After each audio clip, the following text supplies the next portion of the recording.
to Faculty Voices. Raúl Zegarra is an assistant professor of Roman Catholic Theological Studies at the Harvard Divinity School. Originally from Peru, his research focuses on the relationship between faith and politics. Welcome.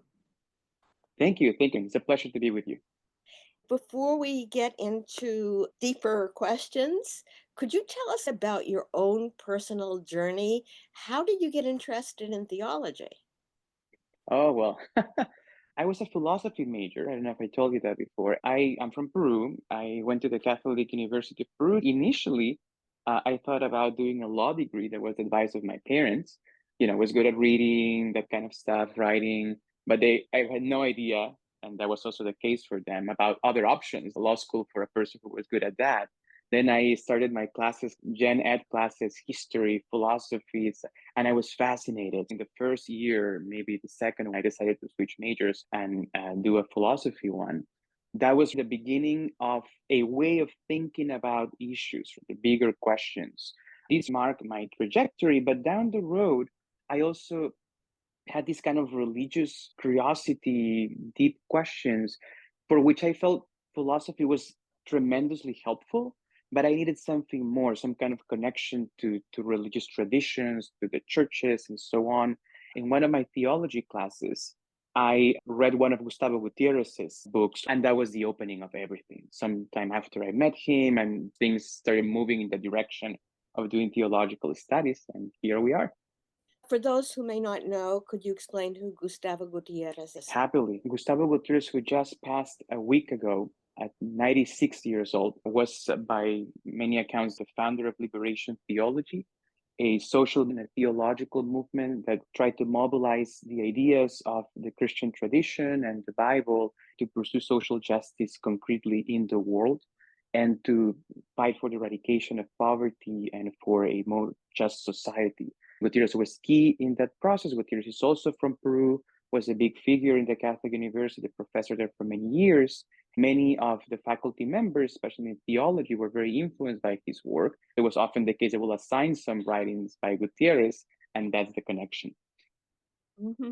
You've gone from teaching in Peru at a Catholic university to here at Harvard, which is a fairly secular and non-Catholic environment, Mm-hmm. even it seems to me at the Divinity School. What have been the greatest challenges? The Catholic University of Peru is the Pontifical Catholic University of Peru. Is still not your kind of conventional Catholic university, if you will. Like it has always been a very open, humanistic kind of university, a bit of like a Jesuit university in the US. And in that sense, even there, and also a majority Catholic country, the way Catholicism was studied and pursued as a faith at the university was very open, very much in conversation with other faith traditions. So ecumenical, open to conversations with people without religious backgrounds and so on. So that was both my upbringing, my college education, and then when I returned to the university as a professor later on, that remained the case. The transition to Harvard is a different kind of place in many ways, but the theological conversation that is open to other traditions is something that remain, I won't say the same, but at least not radically different. What has been your greatest challenge here? Housing probably. But so far having a great time and loving the classroom. It's also, Harvard is huge, right? So there's so many organizational layers and administration and things like that. So I think if anything is just the amounts of institutional knowledge that I do not have yet and I'm trying to gain. But in terms of the classroom and the students and the colleagues are having a great time, is really, I always say, especially at the beginning, when my colleagues will ask me, the first, second week, how are you feeling? And I will always say, energized. The classroom is such an energizing place. I always like the classroom, but I have to say that I have smaller classes now. I have 8 students in one class and 10 in the other. We're reading full monographs every other week and having rich conversations. So it is a joy, I have to say. You talked initially about Gustavo Gutierrez and his influence on you. and about the concepts of liberation theology. But many say that liberation theology is dead or no longer important. Much of your writing refutes that notion. Yeah. Can you explain? Yes, of course. Thank you for that question. I have devoted a good chunk of my own work to refute that idea. And I think one can do that in different ways. I mean, one tangible way to refute that is that Pope Francis has been Pope for 11 years at this point. And it's undeniable that Pope Francis comes from the tradition, if not liberation theology directly, this tradition of the preferential option for the poor, that is very much an output of liberation theology. The idea that both the Christian tradition and theological studies have to be committed with a preferential emphasis for those who are most vulnerable, who suffer the most. And I think that's fundamentally part of the papacy of Francis, has also been fundamentally part of his choices of bishops and cardinals. But beyond that, it's not only a question of compassion and kindness for the people who suffer the most, especially the poor, the marginalized, etc., but it's also a very focused concern for structural systemic change. And this is, as I argue in some of my books, the most important contribution of liberation theology. Thinking about poverty and the message of the gospel, not only as compassion and almsgiving toward the poor, but also thinking about structural changes, systemic changes. This is central to Pope Francis's message and writings. It's not only a matter of style, this is now part of the teachings of the church. But I would also say, to supplement that answer, that there is also significant changes in the way religion and the Christian faith particularly has fared in the last 50 years after the first writings of liberation theology. There is a tendency to emphasize more spiritually diverse approaches to religion, less institutionalized forms of religiosity. But even in those searches, you do see some of these organizing and mobilizing from the faith to think about questions of poverty, racism, homophobia, misogyny, and so on. And I see this as a continuity with the key ideas of liberation theology, even if that happens in a less institutionalized form, a less church driven form, but the key ideas are still there. You talk about how human rights and human development are now being carried out by para-ecclesial structures. Can you explain what types of organizations you're talking about and why is this Catholic? Uh, that's the key question, I guess. Here, this is also my interpretation. I'm sure some other people may have different takes, but I would say a few things.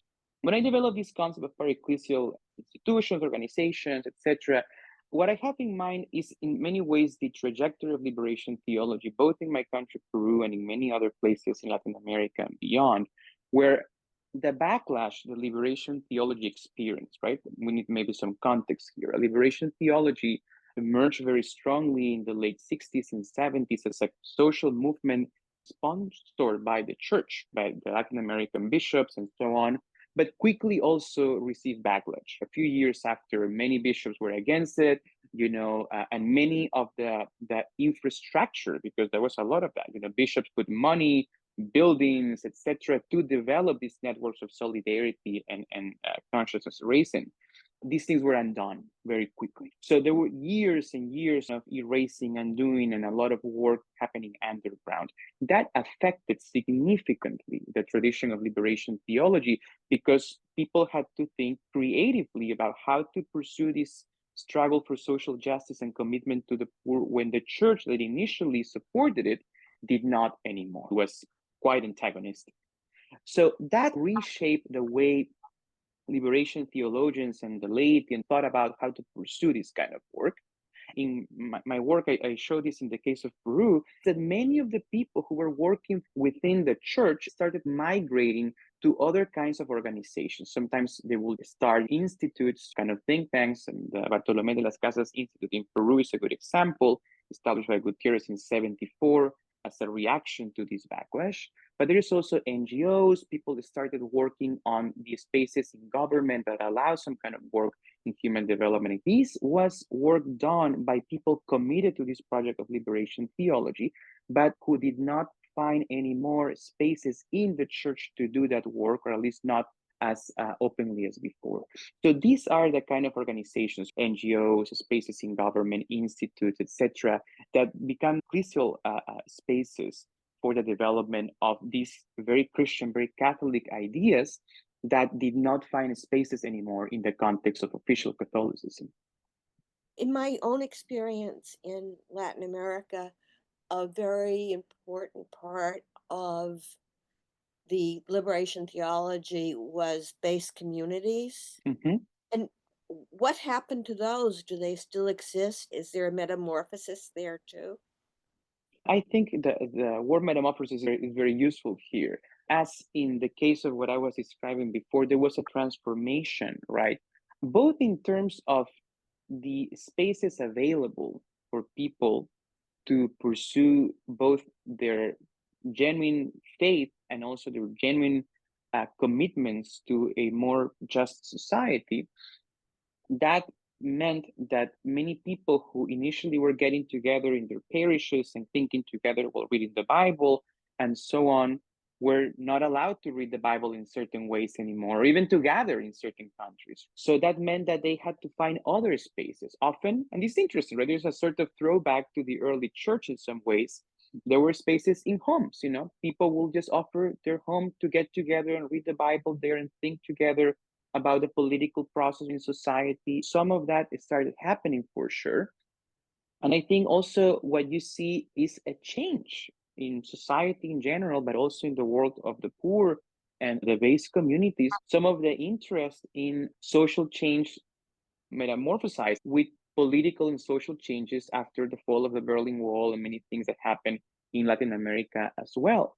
So I think there is a shifting understanding of what political social changes are feasible, right?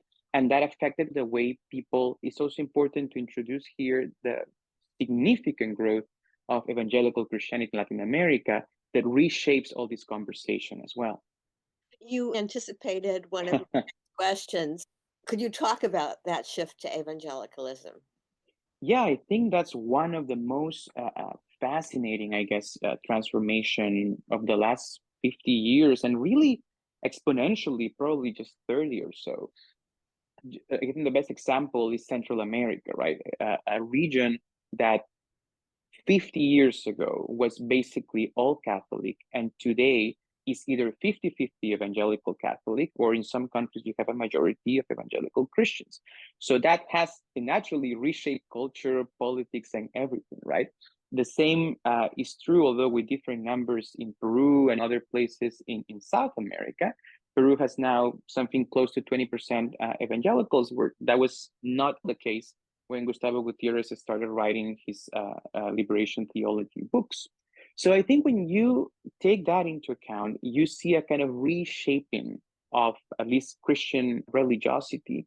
And that certainly affects the world of base communities. One of the things that happens there, very much related to political changes. I mentioned the fall of certain expectations about real socialism and so on, is that people start finding other ways to think about the question of poverty and suffering. And they start, I think, both because of lack of presence of Catholicism in some areas of Peru and other places in Latin America, but also because of a different rhetoric and a different approach to faith and salvation and so on, start finding some new spaces to think about their lives and their needs in evangelical churches. One of the things that I think is very noticeable and different from the approach of liberation theology, that there is a way more stronger emphasis on personal salvation, personal individual transformation, and what some scholars have called microsocial change, right? Just focusing on the family, on the small network. And this has an appeal and also truth to it, right? Because the failure to accomplish the big changes that were expected in the 60s and 70s for many meant, well, we cannot do that. Let's focus on what we can, right? And I think over time, these two traditions have, indirectly, directly spoken to each other. And you see some incorporation of these more personal, small, micro-social change approaches in liberation theology and in Catholicism in general. But this is a different approach. We can say more about that, but it's, I don't know if a competing approach, but definitely a different take on how to tend to the needs of the poor. Could you tease that out just a little bit more? You talk about competing or complementary. Mm. How are these two strands working together, and how are they being negated by one another? I would say that if we zoom out a little bit and think about the general approaches, most of the emphasis of liberation theology and the liberation theology movement was in, structural systemic change. There was a big emphasis on the importance of people from their faith traditions intervening in the political world in different ways to produce change, because there was so much injustice, inequality. Let's also keep in mind that many writings of liberation theology emerged in a context of dictatorships in Latin America, so a lot of resistance to human rights abuses and so on, right? So that's kind of the general framework of liberation theology. This does not mean that people in their parishes, the priests, the nuns, were not attending to the needs of ordinary people in terms of the sacraments, confession, and so on. But there was that general tendency toward macro social change, right? And then in the evangelical tradition, with the diversity of churches and denominations, of course, there has historically at least been an emphasis on more personal micro social change, the family, personal sanctification, the transformation of one's own behavior and conduct, and really a big refrain from the political, right? That has changed in the last decade or maybe 2 decades, but historically these were very different approaches, right? So when it came to the question of poverty, liberation theology was trying to mobilize people for big social transformations. Whereas in many evangelical circles, there was a focus on our community, this neighborhood, this family that also belongs to this church, right? And let's focus on that kind of work, building networks among families, neighbors, and so on. One thing that has happened, at least on the side of liberation theology, but also a little bit in evangelical circles, is that they both learn from each other in the sense of many, for instance, there's writings and work on Pentecostalism becoming more and more aware of the political implications of faith and how can you reshape your community, your city, your country with some of these ideals, right? On the liberation theology side, and understanding that the social political changes of the end of the 20th century meant that many of these big promises maybe were too hopeful, and we can also focus on smaller scale changes. One of your recent writings, you observe, and I quote, the world, which was so long a place of sin and temptation, has now become the place in which we can all find the road to redemption. End quote. This doesn't seem like a particularly Catholic statement to me. Is this stance encouraging ecumenicalism, or does Catholic theology have a particular role here? Could you tease that statement out, please? Yeah, I think the intention behind that statement is very much connected to one of the key theological contributions of Gustavo Gutierrez and liberation theology in general, which is this idea Gutierrez puts forward in his liberation theology book that there is only one history. This comes from a long history in Catholicism and in the Christian tradition of thinking about sacred and profane history as two different things, two unrelated things. So there is the sacred time, the things of God, and then there is the ordinary world, the political, the economy, and things of that sort. And there have been long debates about how to think about the interrelation of these two things, because, of course, when people believe that God creates and sustains the world, there has to be some interaction between these sacred and profane histories, right? But often it was convoluted and clear. And one of the things that Gutierrez does in his work is say, look, we need to really think about one unified history that the divine power is driving and sustaining. And that, in a very practical way, meant to think that this political real history of the US, Cambridge today in our conversation has some bearing in the Christian idea of salvation, the eternal life, and so on, right? And then you have this connection, you can even think it with a hyphen, right? Liberation hyphen salvation. These things are not the same. This is very important for good theorists. But at the same time, the idea of pursuing liberation in this world for forms of oppression that destroy life, right? Think about poverty and all the consequences. Think about homophobia, racism, things that destroy life.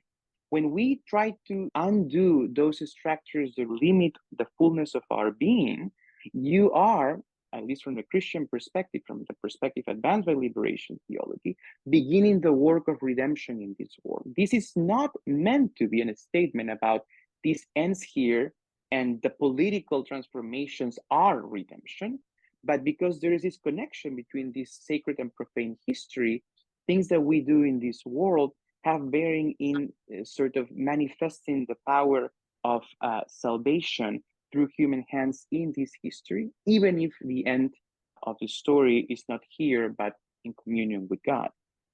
So, what's the difference between a citizen who is fighting for environmental justice in Peru or the United States and a Catholic who is fighting for environmental justice? I think there are significant differences, but the most important one probably is the sources of motivation. Charles Taylor, who is a Canadian philosopher, Catholic philosopher, has a very nice essay called A Catholic Modernity. And toward the end of that essay, Taylor makes an interesting point along the lines of what you are describing, June. I think it comes down to the radically different source of motivation you have when you're coming to environmental activism from the perspective of your faith, right? What Taylor says in slightly different context is like when you truly believe that is God, the divine self, the one asking you to care for creation and the poor, that changes significantly how you go about it. In terms of the sources of motivation, that transforms significantly how you approach it, the kind of values that shape your activism, and so on. That a lot of the work of liberation theology in Latin America and in other places was both ecumenical in conversation with other religious traditions and also with people without a religious commitment. A lot of the work done in Latin America, for instance, for human rights in context of dictatorships, was not necessarily done only in Catholic and Christian circles. As a matter of fact, many people resisted that kind of work, and many Catholics were against the work for human rights. Many of the allies were secular socialists committed to the same task of, freeing prisoners, a more just society, fighting for human rights, but they were coming to that kind of activism from different sources. It's important to see that there is a bridge. Religion is not an impediment to work with other people, but also for liberation theologians, the sources of motivation and the ultimate horizon are different. hmm Many Catholics in Latin America and the United States disagree, at least in practice, with church teachings on Mm. abortion and sexuality. So, does that make them any less Catholic? And how does that jibe with your modern or emerging concept of liberation theology? Well, I think that liberation theology, this is something I argue in my book, but I think it's a matter of consensus at this point, is a tradition that thinks about liberation in a kind of expansive way, right? So even though in the context of Latin America and Catholicism, this starts with the key question of poverty, it quickly becomes a broader quest for just justice, right? Which means that the question of poverty is also expanded to the question of gender and the question of race and the question of the LGBTQ community and so on. And I think this expansive way to think about liberation then encompasses also an understanding that on occasion, structures and institutional structure of the church, to be more specific, cannot necessarily be the most committed to some of these forms of liberation, right? There are multiple reasons for that. There are certain obsessions with the perennial teachings of the church and this and that and kind of unwillingness to change, partly because part of the sort of credit of the church has to do with the perennial teaching, right? Even though we can historically identify areas of obvious material change, it's often the rhetoric of the church talks about this differently, to not acknowledge that there are changes in doctrine and teaching and so on. From that perspective, I would say that often happens that there is a misalignment between movements of renewal within the church and the institutional official teachings of the church. This is not new, so it's not something that is happening only to liberation theology, but it has happened in many moments of history and moments of renewal. It is important to remember that some people, some figures that are now almost idolized were in different times silenced. I mean, a good example is Thomas Aquinas, but there are many others. So I think that the idea that some people after a certain time are reinterpreted and reread with new eyes is crucial. This is true of Thomas Aquinas. It's true in the 20th century of many of the theologians that were silenced and criticized before the Second Vatican Council, and then were key players of the Second Vatican Council, this great moment of renewal of the Catholic Church. This does not affect the standing of any person in terms of Catholicism. Another very important thing in Catholicism, even though not always creatively used by the teaching of the church, is that there is a lot of emphasis in your own conscience, right? And in your own freedom to discern before God and the social and personal realities of your life what to do from an honest perspective of faith. And this is something tremendously valued by the Catholic tradition, even though on more than one occasion you have this emphasis on obedience and silence. We talked before a bit about Pope Francis. He is up there in years, and it's reasonable to expect that we may have a different pope sooner rather than later. Mhm. What are the bellwethers or the indications for the kind of pope that might be chosen, and how Mm. that might affect your evolution or transformation of liberation theology? I went last weekend to see the movie Conclave. It's about papal election. I used this example to think about just how unpredictable what may happen. But as you suggested, there are some signs, or at least some kind of objective kind of milestones to think about some possibility. One very practical is that Pope Francis has chosen, at this point, I think two-thirds of the cardinals eligible to vote for the next pope, right? This is significant. That doesn't mean everyone is aligned there, but does mean that these people chosen by Francis in a very serious discernment. I know some of those elections very clearly. In the case of Peru, for instance, the Pope was very aware of the choices he was making.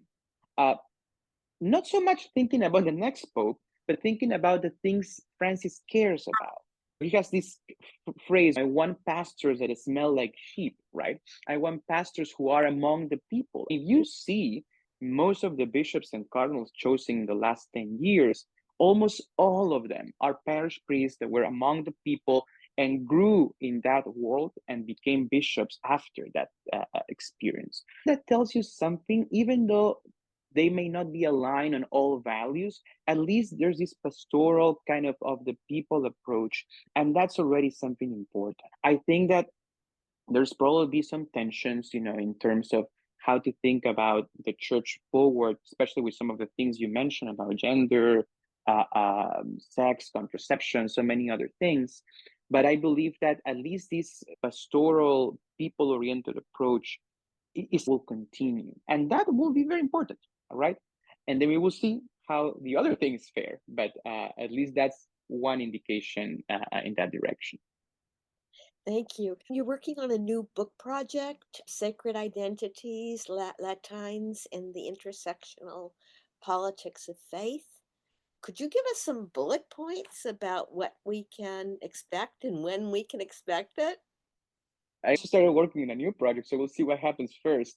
But let me talk about this one, Sacred Identity. So this really it's a sort of, kind of a sequel. Some elements of my book, A Revolutionary Faith, made me think about this new book. The key issue is that in The Revolutionary Faith, published last year, there was a positive understanding of the engagement of people of faith with the political. Overall, I support and still believe that. But one thing mentioned only briefly in the book is the other side of the story. What happens when people from their faith positions engage politics? We have an election in a week, and we will see the effect of some of that, right? One of the conceptual devices I'm using to think about this problem is the question of the sacralization of identity. When people make their own identity politics something sacred, right? My commitment to my particular group, even tribe, as kind of the sacred thing. This is more important sometimes than anything else, right? Any willingness to have a conversation about commonalities with other groups and so on. The language of sacralization, which is kind of religious language, makes this especially difficult and less willing to open the conversation. I mentioned this example of Charles Taylor a moment ago. The sources of motivation when you feel that God is the one inviting you to do good are crucial, but it's also true for the other end of the story. How to think about the question of circularization of identities. One of the things I want to argue in the book, and here's where liberation theology becomes an important player again, is that this idea of the preferential option for the poor has always been understood in the context of the sort of connection between universality and particularity. The idea that divine love is especially given to those who suffer the most. That's the idea of the preferential love for the poor, for the most in need. But that never meant that God stops loving the rest, right? How to negotiate that kind of sense of universal love and particular love, I think it's also important to think about politics, because you can also have this sacred love for your community, let's say the Hispanic community, the Black community, and defend their rights and also the many horrible things that have happened to our communities. And on the other hand, be committed to a more common good project for society, for different groups beyond yours. So that's the project of that book. So you have another project? I have another project that I'm currently calling The Darker Side of Decoloniality.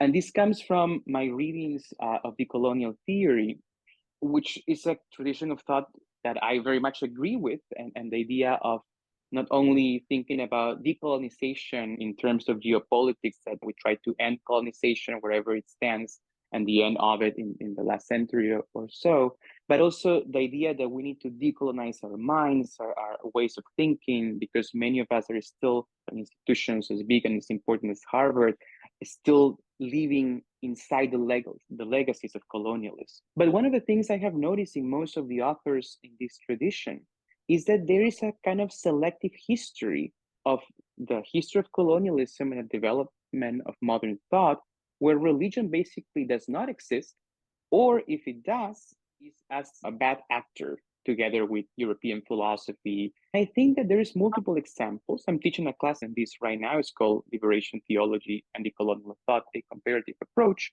We have been reading Bartolomé de las Casas and many other figures from the colonial period of the 16th century who were, from the beginning, heavily criticizing the colonial project and trying to think about alternative ways. There are many other examples from the 16th century on.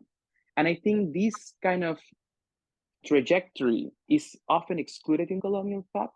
One of the things I want to do in this new book project is to reshape the narrative a little bit, to introduce something in the line of the work of liberation theology, to introduce historical figures and ideas that from the beginning were fighting for a different outcome and a different way to think about Christian mission in the Americas and beyond. Is there anything else that you would like to add? No, I think I'm good. I'm very grateful for this conversation. It'll be fun. You've been listening to Raúl Zegarra. He's assistant professor of Roman Catholic Theological Studies at the Harvard Divinity School. Thank you so much, Raúl. Thank you.